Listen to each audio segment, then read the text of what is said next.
नमस्कार. आपण पाहत आहोत नाशिक जनमत, नाशिक शहर व जिल्ह्यातील ठळक घडामोडी. पाहत रहा नाशिक जनमत.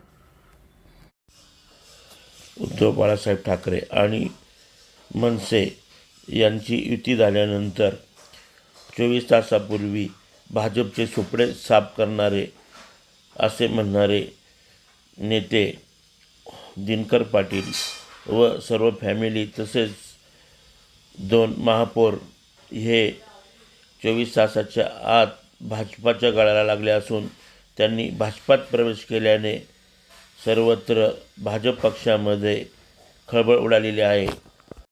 भाजपाचे खलनायक भाजपाच्या निर्णयात स्थानिक आमदारापेक्षाही मंत्री महाजन यांचाच शब्द अंतिम आणि ताकदीचा असल्याचं यावेळेस दिसून आलेलं आहे. यावेळेस देवयानी फरांदे आमदार ह्या नाराज झाल्या होत्या व भावूक देखील झाल्या होत्या. दरम्यान त्यांनी पक्षापेक्षा कोणीही मोठे नसून पक्षाचा निर्णय हा अंतिम राहील असंही त्यांनी यावेळेस सांगितलं. दरम्यान महायुतीमध्ये मित्रपक्ष शिंदे सेनेवरही सध्या कुरघोडी करत असल्याचं मित्रपक्ष भाजप दिसून येत आहे. स्थानिक निवडणूक प्रमुख असलेल्या आमदारांना विश्वासात न घेता थेट प्रदेश पातळीवरून प्रवेश करण्यात आल्याचं यावेळेस बोललं जात आहे.